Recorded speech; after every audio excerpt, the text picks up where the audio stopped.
स्वागत है आप सभी लोगों का मेरे चैनल साइंस टू टेक्नोलॉजी में। मैं अनुपम विपुल आप सभी लोगों का स्वागत करता हूं आज के शो कंप्यूटर विटनेस डे में। आज हम लोग बात करेंगे रास्पबेरी पाई 5 के बारे में। तो आइए इसे समझते हैं। तो रास्पबेरी पाई 5 नाम में ही है, 5th जनरेशन है पाई का।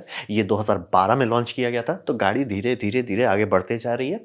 इसका नवंबर के मिड में डिलीवरी हो जाना चाहिए। अनाउंस या कह दे रहे हैं अक्टूबर को। इंडिया में आपको खरीदने में आपको उतना टाइम लग जाएगा। इसका 8 GB का वेरिएंट अगर आप खरीदते हैं तो इंडिया में लगभग उसका दाम आपको पड़ेगा 8,350 रुपये। इसी के आसपास मतलब 8 से 9,000 के बीच में ही आपको जनरली मिलना चाहिए। और अगर यूएस में आपका कोई फ्रेंड है तो $80 में 8 GB वाला वर्जन मिल जाना चाहिए। इसमें लॉन्च डे में 4 गीगाबाइट का भी वर्जन निकाला जा रहा है जो थोड़ा कम पैसे में है, और 1 और 2 GB का प्लान है। और रहा बात की, मुझे वो नहीं लगता 1 और 2 GB आम पब्लिक के लिए, वो बल्क ऑर्डर के लिए होगा। जैसे कि मान लीजिए आपको पता है इंडस्ट्रियल लोड में आपको इसको यूज़ करना है, वहाँ पे आपको रैम का ज़रूरत नहीं, तो फालतू का उसका पैसा क्यों पे करें। इसमें ऑप्शन दिया हुआ है 1 GB 2 GB 4 GB 8 GB। Obviously आप भी चेंज कर सकते हो, तो देखिए। लेकिन अभी लॉन्च नहीं हुआ, अभी सिर्फ आप 4 GB का ऑर्डर कर सकते हो, 8 GB का ऑर्डर कर सकते हो।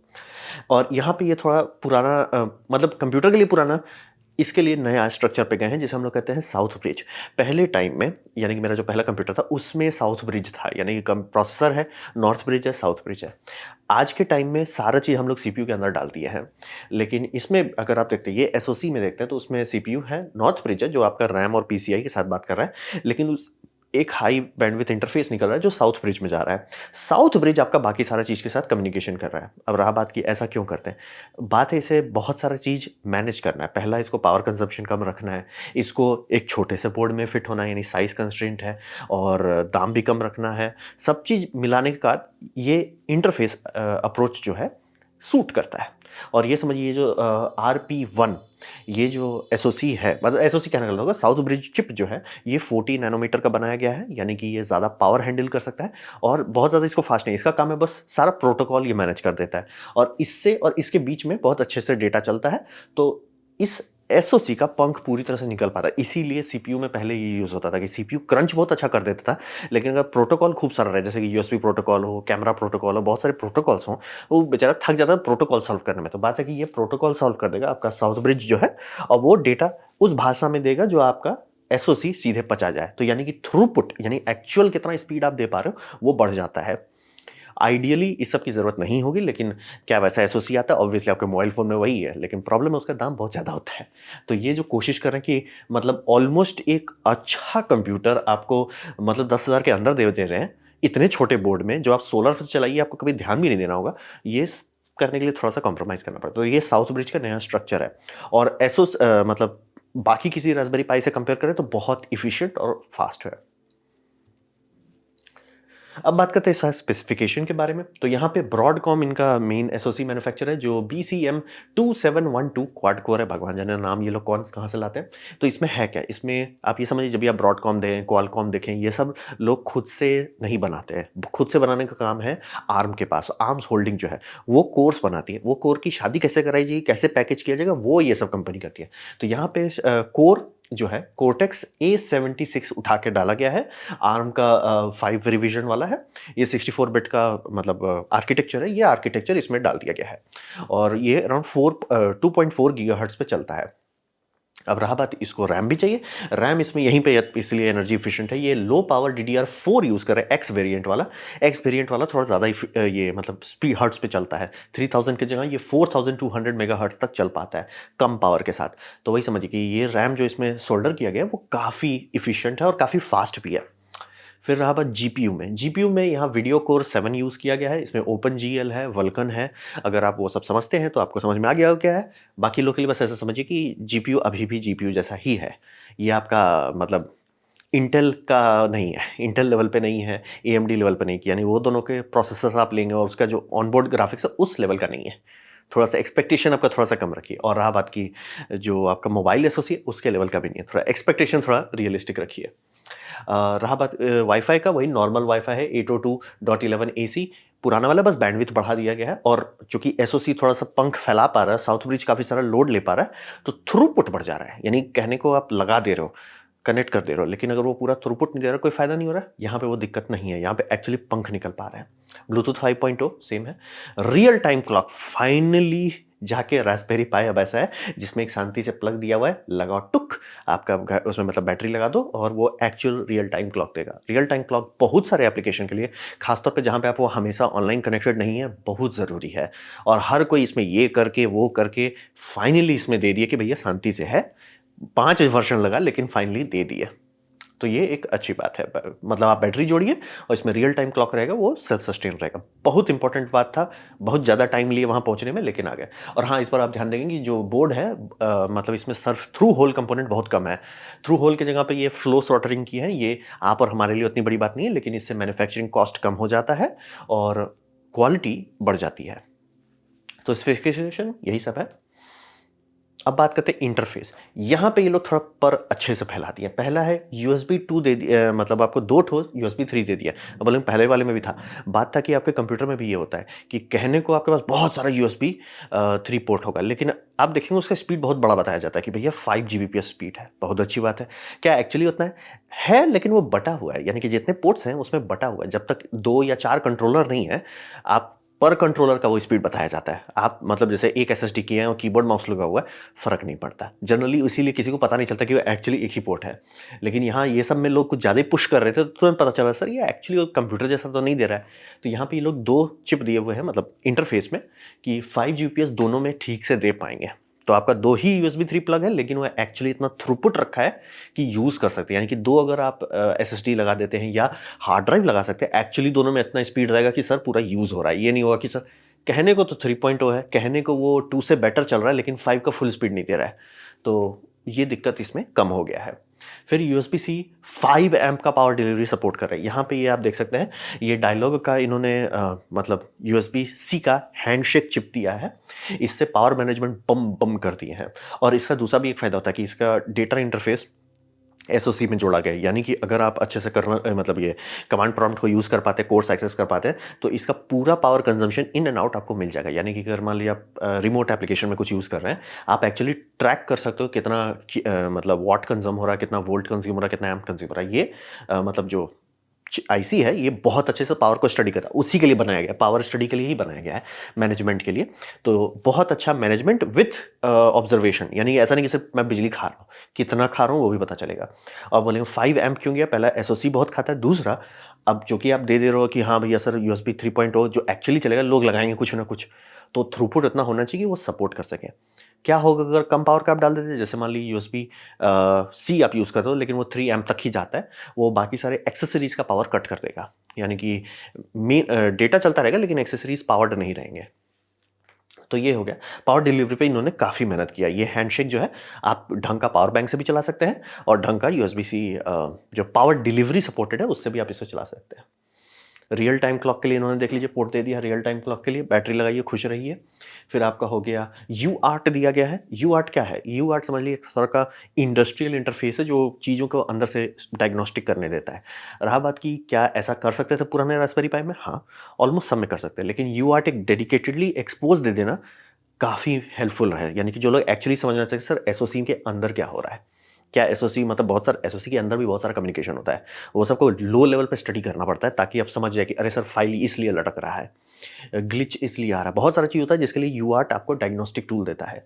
वो इसमें डिफ़ॉल्ट दे दिया गया है, आप तिगड़म नहीं करना पड़ेगा, डिफ़ॉल्ट है, बम है। और फिर आपका ये इसमें 4 लेन मतलब यानी कि 2x2 करके मिप इंटरफेस दे दिया गया है, यानी ये वाला जो आप देख रहे हैं। और यहाँ पे इंटरफेस को बोले पर फैला दिया गया है इस बार। तो एक्चुअली दोनों डिस्प्ले और दोनों कैमरा भी सपोर्ट कर सकता है। यानी कि आप चाहें तो 2 कैमरा यूज़ करें, चाहें तो 2 डिस्प्ले यूज़ करें। जैसे मान लीजिए आप मैकडॉनल्ड्स पे काम करना चाह रहे हो कि उसके लिए एक इंटरफेस बनाना चाहते हो, 2 लगा दीजिए, कोई दिक्कत नहीं, दोनों सपोर्ट करेगा। ऐसा नहीं कि वो एक में ये कनेक्ट होगा, दूसरे के लिए आपको फिर हुलू करना, नहीं सर, आराम से दोनों लगाइए। तो मतलब थोड़ा बोल रहे हैं कंफर्टेबल दे दिया गया है। माइक्रो SD कार्ड जो स्लॉट है बैकग्राउंड में, उसको भी अपग्रेड कर दिया गया है। मतलब उसमें तो UHS 1 ही है, तो अपग्रेड कैसे हुआ? अपग्रेड ऐसे हुआ कि इसका पाई 4 से कंपेयर करेंगे, पाई 4 रो 2 के आपको 40 Mbps से थोड़ा ही ज़्यादा दे पाता था, ये 80 से ज़्यादा ऊपर रहता है। क्योंकि बोल रहे हैं ना थ्रूपुट, साउथ ब्रिज सारा प्रोटोकॉल का हुल्लुलुल्लु हटा दे रहा है, तो बहुत अच्छा से कम्युनिकेशन हो पा रहा है। तो 80 एमबीपीएस दे पा रहा है, यानी कि एक्चुअली या कुछ के लोग तो टच कर दे रहे हैं 100, लेकिन 100 का आप उतना मान के मत चलिए क्योंकि एसडी कार्ड का लिमिट है। तो 80 एमबीपीएस आपको अच्छे से मिल पाएगा, जो कि काफ़ी अच्छा स्पीड है। अच्छा यानी कि अगर आप अच्छा क्वालिटी का एसडी कार्ड लेते हैं जो क्लास 10 हो, क्लास 10 तो बहुत कम हो गया, U3 हो, वो इसमें स्पीड आपको दे देगा। फिर इसमें यहाँ पे एक और इंटरेस्टिंग पार्ट इन्होंने किया कि पीसीआई एक्सप्रेस लेन ही निकाल दिया, यानी कि अगर आप एसओसी लेते हैं, एसओसी से पीसीआई एक्सप्रेस लेन निकाल दिया। हर एसओसी में होता है पीसीआई लेन आजकल के टाइम में, और वो सब जनरली इंटरनली यूज़ किया जाता है। यहाँ पे इन्होंने निकाल दिया। बोले क्यों निकाल दिया? बहुत सारे एसओसी आ चुके हैं मार्केट में सिंगल बोर्ड कंप्यूटर के साथ, तो बहुत सारे लोगों ने उसमें ये किया कि एनवीएमई एसएसडी जो है लगाने के लिए एक पोर्ट दे दिया, उसको पीसीआई चाहिए। ठीक है, बहुत बढ़िया बात है। प्रॉब्लम है कि वो किसी का भी मतलब डिप्लॉयमेंट अच्छा नहीं है, मतलब किसी में बाहर से स्टिक करता है, मतलब किसी में भी ठीक से नहीं करवा, क्योंकि क्रेडिट कार्ड में उतना जगह नहीं होता, क्रेडिट कार्ड के साइज में उतना जगह नहीं है। तो इनका लॉजिक आया कि सर आधा अधूरा इंप्लीमेंटेशन की जगह हम आपको ऑप्शन दे देते हैं, अगर आपको उसकी ज़रूरत है यूज़ करें, ज़रूरत नहीं है फालतू का टेंशन ना ले, और अगर आप उसे कुछ और करना चाहते हैं तो आकर्षक इंटरफेस है, उसको आपको जो करना कीजिए। ये नहीं होगा ज़बरदस्ती का कि अच्छा सर मैं एनवीएमई वो जो फिजिकल पोर्ट है उससे पीसीआई निकाला है। सर पीसीआई है, आपको जो कनेक्ट करना कीजिए। ये बहुत स्मार्ट मूव है। और उसका कितना स्पीड थ्रूपुट मिल सकता है? 500 एमबीपीएस तक जा सकते हैं। रहा बात वो पीसीआई 2.0 है, वो भी एक लेन, तो थोड़ा रियलिस्टिक रहिए। क्या उससे ज़्यादा ऊपर जा सकते हैं? हाँ क्लॉक कर सकते हैं, लेकिन रास्पबेरी पाई नहीं सपोर्ट करता है उसको। फिर इसमें 4 पिन का P pulse with modulation fan header दे दिया गया है, यानी कि अब इसको आप किसी चैसी में लगाते हैं, उसका फैन कंट्रोल करना चाहते हैं, बहुत अच्छे से बहुत हाई लेवल का फैन कंट्रोल हो जाएगा। पावर बटन भी दे दिया गया, यानी कि इसे सिंपल एक बॉक्स में रखते हैं तो हुल नहीं करना पड़ेगा भैया, शांति से बटन दे दिया गया है विथ एलईडीज। बहुत सारा मतलब इंटरफेस में टाइम लेके बनाया गया है इंटरफेस के मामले में। अब बात करते हैं परफॉर्मेंस कैसा है। तो परफॉर्मेंस पे ये समझिए ये पपी फास्ट है, अच्छा खासा फास्ट है। इसे प्रैक्टिकली कंपेयर करने के लिए आपको रास्पबेरी पाई से ही कंपेयर करना होगा क्योंकि वो बहुत ज़्यादा बिकता है। तो रास्पबेरी पाई 4 से ये ऑलमोस्ट 2 to 2.5 गुना ज़्यादा है, लेकिन आपको एक्टिव कूलिंग पे ध्यान देना पड़ेगा। बिना एक्टिव कूलिंग के ऐसा नहीं कि ये नहीं चल सकता, और आप डाउन क्लॉक करके इसको बहुत अच्छा से चला भी सकते हैं। अगर आपका रिक्वायरमेंट में नहीं है बहुत ज़्यादा थ्रूपुट, आप कर सकते हो, लेकिन अगर इसका पंख पूरी तरह से फैलाना चाहते हैं तो आपको इस पर या तो हीट सिंक लगाना पड़ेगा बड़ा सा, या तो इस पर ये डालना होगा, क्या बोलते हैं मतलब कूलिंग फैन डालना होगा। आपको कूलिंग चाहिए, एक्टिव कूलिंग चाहिए इस साइज में। तो सीपीयू का समझ लीजिए अगर रास्पबेरी पाई 4 से कंपेयर करते हैं तो 2.5x आता है। मेमोरी 4x फास्ट है, यानी मेमोरी एक्चुअली बहुत थ्रूपुट बढ़ा दे रहा है। और इसमें फाइनली जो कि आर्म कोर्टेक्स यूज़ हो रहा है लेटेस्ट वाला, उसमें क्रिप्टोग्राफिक एक्सटेंशन है। बोले उसका क्या फ़ायदा है? वो क्रिप्टो माइनिंग के लिए नहीं है। क्रिप्टोग्राफिक एक्सटेंशन का मतलब होता है एक्चुअल इंक्रिप्शन डिक्रिप्शन सीपीयू की जगह पे ये सब पे हो सके, वो ज़्यादा इफिशिएंट होता है और ज़्यादा थ्रूपुट दे पाता है। तो इंक्रिप्शन डिक्रिप्शन का काम जो होता है उसके लिए एक डेडिकेटेड मतलब समझ लीजिए आपका एसओसी में जगह है, सर यहाँ पे डेटा डालो ये क्रंच कर देगा। वो काफ़ी अच्छा है, मतलब जिनको पता है उनको पता है ये बहुत इंपॉर्टेंट चीज़ है, और आपके सारे लेटेस्ट में होता ही है। रास्पबेरी पाई में आ गया, ये बड़ी बात है। और रहा बात जो इसका एसओसी है वो 16 नैनोमीटर पर बनाया गया। बोलेंगे 16 थोड़ा पुराना नहीं हो गया? हाँ पुराना हो गया, लेकिन वो ज़रूरी था ताकि दाम कम कर सकें। रास्पबेरी पाई का गाड़ी खुला था $35 सिंगल बोर्ड कंप्यूटर से, तो दाम वो बस लॉल करके बढ़ा नहीं सकते, उनका पूरा सेलिंग पॉइंट सिर्फ दाम पे है। तो इसीलिए कहीं ना कहीं तो कॉम्प्रोमाइज़ करना था, तो 16 नैनोमीटर पर गए, जो कि बहुत ये नहीं है, क्या बोलते बहुत आउटडेटेड नहीं है, और मतलब ये भी बेनिफिट देता है कि कॉस्ट बहुत कम आता है, तो इफिशिएंट है। और केस जो है इस बार फाइनली किसी ने मतलब ढंग से बैठ के केस डिज़ाइन किया कि भैया एयर फ्लो आ कहाँ से रहा है, जा कहाँ से रहा है। मतलब बहुत सारे में सिर्फ इंजेक्शन मोल्डिंग लिए उसमें फ़ैन का जगह दे दिया, सर हवा फ़ैन दे दिया, आप फ़ैन का होल दे दिया, बहुत बढ़िया, हवा निकलेगा कहाँ से? है ही नहीं कोई जगह। तो इस बार मतलब डिज़ाइन एक्चुअली अच्छा से बनाया गया है, और यही आप देख सकते हैं पीसीआई निकाल के आप कुछ भी बना सकते हैं उधर, वो लोगों को छोड़ दिया गया, सर हम आपको पीसीआई दे रहे हैं, आपको जो करना है करो। तो परफॉर्मेंस काफ़ी अच्छा है। अब रहा बात मार्केट के बारे में समझते हैं।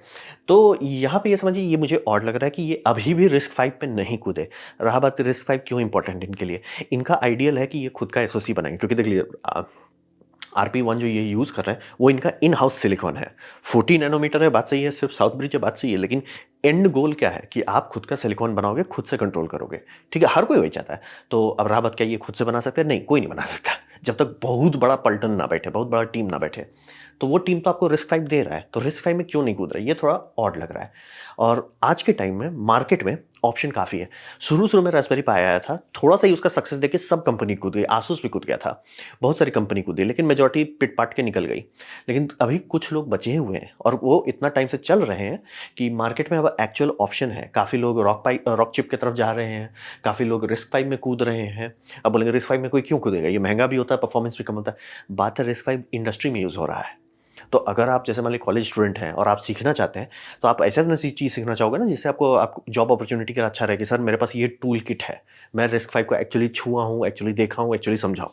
तो लोग RISC-V पे कूद रहे हैं और जिनको ज़्यादा परफॉर्मेंस चाहिए वो रॉक चिप में कूद जा रहे हैं। तो मार्केट में ऑप्शन है, ये समझना बहुत ज़रूरी है। मार्केट अब वो खुला वाला नहीं है जो रास्पबेरी पाई ने शुरू में बना लिया था। तो रास्पबेरी पाई का सबसे बड़ा स्ट्रेंथ क्या है? कम्युनिटी। रास्पबेरी पाई इसीलिए अभी भी उतना बिकता है कि कम्युनिटी उसकी बहुत है। यानी कि आपको कोई भी प्रॉब्लम आएगा, गारंटी दे दिया जाएगा। रास्पबेरी पाई फाउंडेशन जितना काम नहीं करेगा, उससे ज़्यादा लोग कम्युनिटी करेंगे और ठीक-ठाक कर ही देंगे उसको। तो वो उसका सबसे बड़ा स्ट्रेंथ है।